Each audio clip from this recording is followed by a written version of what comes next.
Defend yourself against DDoS attacks by hiding your true IP address with ExpressVPN, and visit my custom link expressvpn.com/ghilliemaster in the description to find out how you can get an extra 3 months free.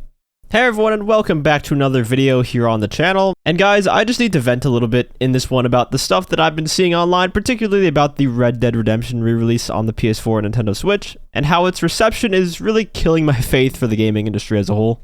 So to recap a bit first, Red Dead Redemption gets announced, and everyone thought it was going to be some sort of remaster, right? But it really ends up being just a Nintendo Switch and PS4 port with the multiplayer taken out and sold for $50 US. No significant changes whatsoever aside from a bump in resolution. It's the same game, except it's really not, because like I said, it doesn't have multiplayer. And rightfully so, it was met with severe backlash. The like to dislike ratio on the trailer for it on YouTube is just in the shitter.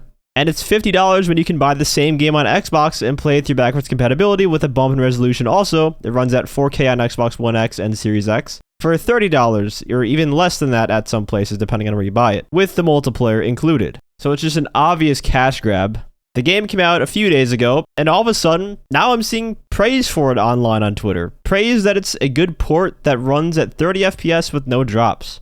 And I'm over here just sitting there thinking, have we lost our goddamn minds? Why are we complimenting the fact that a game from 2010 made for the PS3 and 360 is running at a constant 30 FPS on modern day hardware? Or even the Nintendo Switch for that matter. The Xbox 360 and PS3 came out in 2005 to 2006. The Nintendo Switch came out in 2017, over a decade later. I get it's a handheld, but still.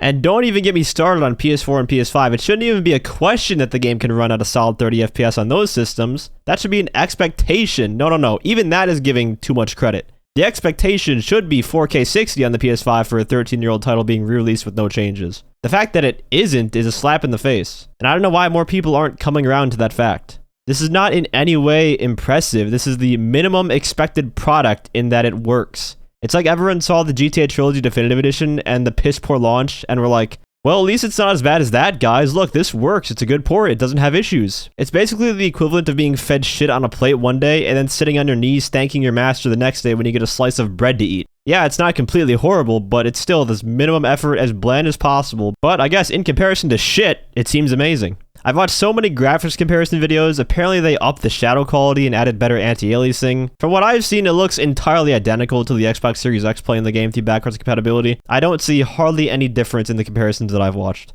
And if you do notice a difference, you're not going to realize it while playing. It's something that you'd only realize if you looked at a still image of the version side by side. Aside from resolution you will be able to tell the difference going from PS3 to PS4 or whatever. But compared to the already running at 4K Series X version, there ain't no difference worth $50. In fact, the biggest difference isn't the graphics, it's the lack of multiplayer. In just a few days after release, people are already coming around to running the game on modded Nintendo Switch consoles so that they can overclock the system and run Red Dead Redemption at a solid 60 frames per second. Yes, 60 FPS on Nintendo Switch. If the Switch can do that, the PS5 especially can. From what I've seen and heard, it doesn't cause any glitches to the game either. It just looks like a smooth experience.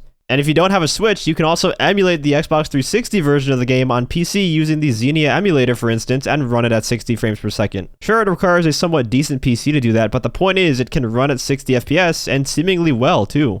You always have these people defending it on Twitter, like, oh, the reason it's not 60 FPS is because the games weren't designed to run at 60 originally, or they'll cause bugs within the game. Yeah, let me stop you right there. If I remember correctly, the old GTA games also had bugs with physics when played at higher frame rates on PC. That is until modders went in and fixed them. If there were bugs when they increased the frame rate, is it not a wild expectation for a billion-dollar company wanting to sell this for $50 for them to, fix the bugs? Or let's put it this way, let's say it's entirely impossible to fix them. Let's pretend the work it would require to do so would require remaking the entire game from scratch. So they would have to lock the frame rate to 30. Well then just don't sell it for $50. How about that? Like I've been saying, I don't think people would be nearly as pissed off if this port was sold for, say, $30. At that point, it's like, yeah, okay, I can play this classic game on Switch, finally. It's got a couple of minor improvements, but nothing major, and it runs without issues. But it's still the same exact game, not a remaster, and they also took out the multiplayer, so that's not a bad price. It should cost less money if they're removing content that the original game had. Let's call this out for what it is, a cash grab.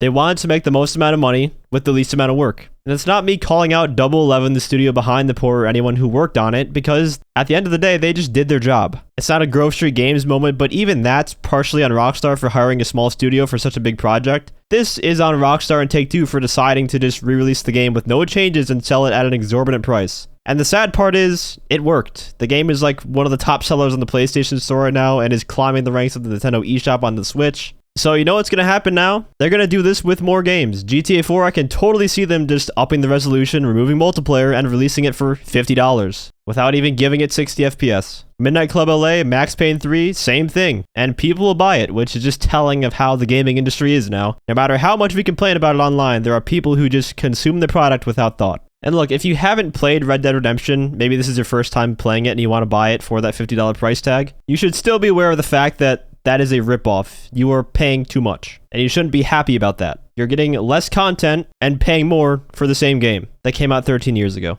You might say it's the consumer's fault entirely for buying the product at this price point, and I guess that's partially right, but at the same time, the publishers are ultimately the ones who decide the price point, and they set it high because of corporate greed. Just the everlasting desire to increase profits to the max. Except there never really is a max. But yeah, I just wanted to vent about the Red Dead Redemption port situation. I guess I'll just have to emulate my own Xbox copy of the game and run it at 60 FPS. Because unfortunately, they didn't come through with what players actually want.